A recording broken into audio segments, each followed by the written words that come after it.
Classification of element and periodicity. इसमें जो last video था उसमें हमने क्लासिफिकेशन बनाया Mendeleev periodic law and Mendeleev period table और मेंडलीफ की पीरियड टेबल की प्रॉपर्टीज क्या था, उसके केवल और अचीवमेंट जो थे या यूज या अचीवमेंट जो थे वो हमने पढ़े थे।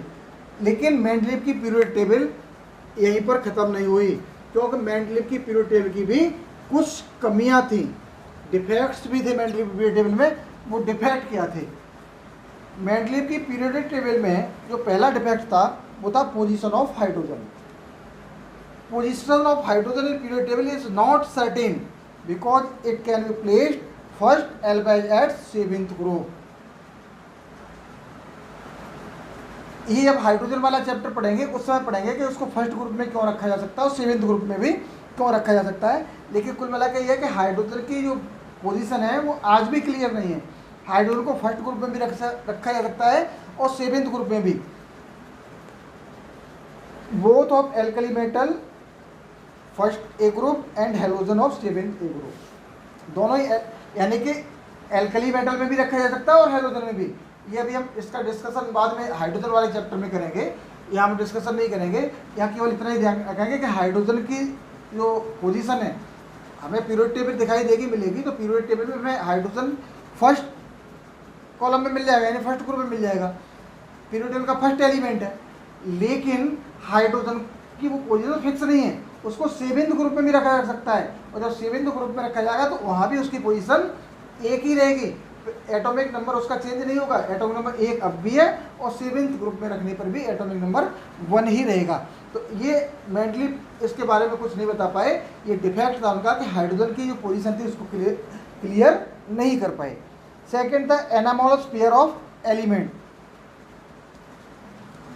एनामोलस पेयर ऑफ एलिमेंट्स का क्या है कि मेंडलीफ ने अपनी पीरियोडिक टेबल को जो बनाया था उसका बेस क्या था, हमको ध्यान होगा कि मेंडलीफ की पीरियोडिक का बेस था हमारा एटॉमिक मास, और एटॉमिक मास के इंक्रीजिंग ऑर्डर में उन्होंने एलिमेंट को रखा था।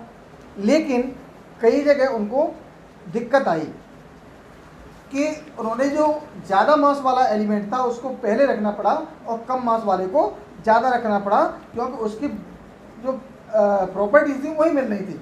जैसे आयोडीन होता है, आयोडीन का एटॉमिक मास है 127 और टेरेलियम Te इसका है 128। अब 127 को पहले रखना चाहिए था, लेकिन इस ग्रुप में जब गए तो इस आयोडीन को यहाँ नहीं रखा, इस आयोडीन को रखा टेरेलियम के नीचे, यानी 128 एटॉमिक मास वाला पहले रखना पड़ा इनको और 127 वाला बाद में, क्योंकि जो प्रॉपर्टी थी वो इस क्रम में चेंज हो रही थी, इसकी कम थी इसकी ज़्यादा थी। जैसे मान लीजिए एटॉमिक रेडियस है तो एटॉमिक रेडियस इसकी और इसकी भी जो डिफरेंस था, अगर ऊपर से नीचे चलने पर एटॉमिक रेडियस हमारी इंक्रीज होती है, तो इससे इस अगर सही पोजीशन ये थी हमारी तो टेरेलियम की एटॉमिक रेडियस आयोडीन से ज़्यादा होनी चाहिए, लेकिन ऐसा नहीं था, आयोडीन की एटॉमिक रेडियस टेरेलियम से ज़्यादा थी, इसलिए इसको बाद में रखना पड़ा। तो ये मेंडलीफ की पीरियोडिक टेबल की कमी थी, क्योंकि उन्होंने अपने ही रूल को फॉलो नहीं किया, अपने रूल का अपोज किया, विरोध किया, और जो ज़्यादा एटॉमिक मास वाला एलिमेंट था उसको पहले रखना पड़ा। तीसरा था lanthanide and actinide. Atomic number 58 से लेकर के 71 तक के जो एलिमेंट है उनको कहते हैं हम लैंथेनाइट, और ये 14 एलिमेंट होते हैं। ऐसी एक्टिनाइट 102 से लेकर के वो 102 तक जो एलिमेंट है 91 से, वो हमारे एक्टिनाइट्स हैं। तो लैंथेनाइट और एक्टिनाइट को मेंडलीफ अपनी पीरियोडिक टेबल में कोई जगह नहीं दे पाए, वो बता ही नहीं पाए कि एलिमेंटों को कहाँ रखा जाए, क्योंकि सारे की प्रॉपर्टी एक जैसी मिल रही थी, तो इसलिए उनको कहीं रखने के लिए उनको जगह, तो वो सही उसकी पोजीशन को क्लियर नहीं कर पाए। ये मेंडलीफ की पीरियोडिक टेबल की थर्ड डिफेक्ट था। फोर्थ है पोजीशन ऑफ आइसोटोप्स। अब पोजीशन ऑफ आइसोटोप्स, तो आइसोटोप्स क्या होते हैं? आइसोटोप्स होते हैं जिनके एटॉमिक नंबर 9th में पढ़ा था हमने, isotopes are the element which have same atomic number but different mass number. जैसे 6C12 एंड 6C13। अब ये भी कार्बन है और ये भी कार्बन है, तो मेंडलीव के अनुसार कहाँ रखना चाहिए इसको? एक ही जगह पर रखा जाएगा, लेकिन मेंडलीव के अनुसार क्या है कि इसका एटॉमिक नंबर 12 है, इसका 13 है, तो इसको पहले रखना चाहिए, इसको बाद में। यानी कि एक ही आइसोटोप है, एक ही एलिमेंट के लिए 2 कॉलम देने चाहिए, लेकिन मेंडलीव ने ऐसा नहीं किया, एक ही कॉलम दिया। तो मेंडलीव यहाँ भी फेल हुए।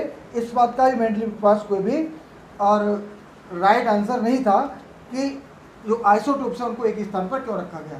कारण क्या था कि जब मेंडलीव ने पीरियोडिक टेबल बनाई थी उस समय आइसोटोप को जानता ही नहीं था, आइसोटोप्स की खोज बाद में हो गई, तो आइसोटोप की खोज हुई तो मेंडलीव पीरियोडिक टेबल यहाँ पर फेल होने लगी। नेक्स्ट है डिफेक्ट इसका, separation of similar but grouping of certain dissimilar element. यानी सिमिलर एलिमेंट से उनको अलग अलग रखना पड़ा, डिसिमिलर से उनको एक जगह एक ही ग्रुप में रखना पड़ा।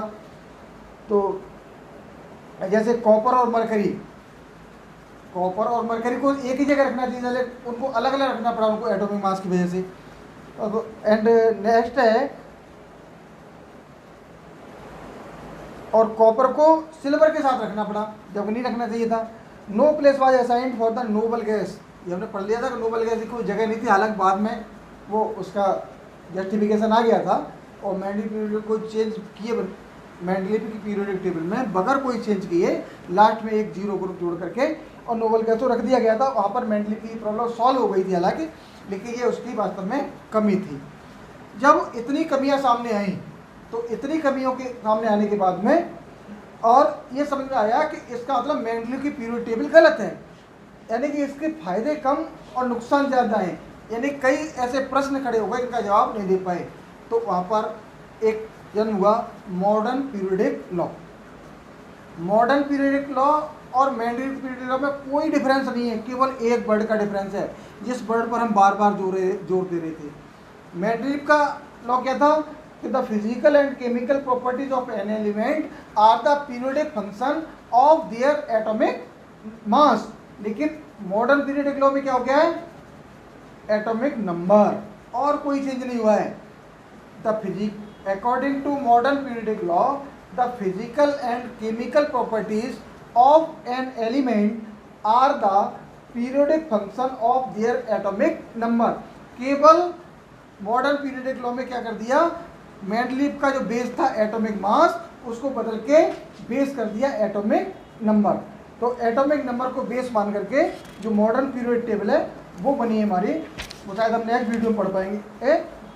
नेक्स्ट हमारा cause of periodicity, the periodical repetition of element, the periodic repetition of elements with similar properties of a certain regular interval. एक निश्चित समय के बाद एलिमेंट्स में की जो प्रॉपर्टीज़ हैं उनमें और एक चेंज आ जाए, रिपीटेशन ऑफ उनका रिपीटेशन शुरू हो जाए।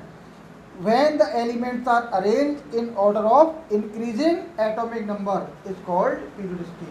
जब एलिमेंट को उनके एटॉमिक नंबर के इंक्रीजिंग ऑर्डर में रखा जाए तो एक निश्चित समयांतराल के बाद, एक निश्चित टाइम इंटरवल के बाद, एक रेगुलर सर्टेन रेगुलर इंटरवल के बाद और उसकी प्रॉपर्टीज में और सिमिलरिटीज आ जाए, यानी कि उसका रिपीटेशन हो जाए, तो इसको कहते हैं पीरियोडिसिटी, कॉज ऑफ पीरियोडिसिटी।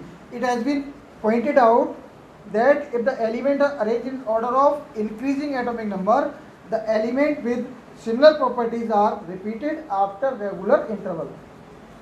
यही कारण है पीरियोडिसिटी का, ठीक है, कि एक निश्चित टाइम इंटरवल के बाद सेम प्रॉपर्टीज का रिपीटेशन होना, यही हमारा है।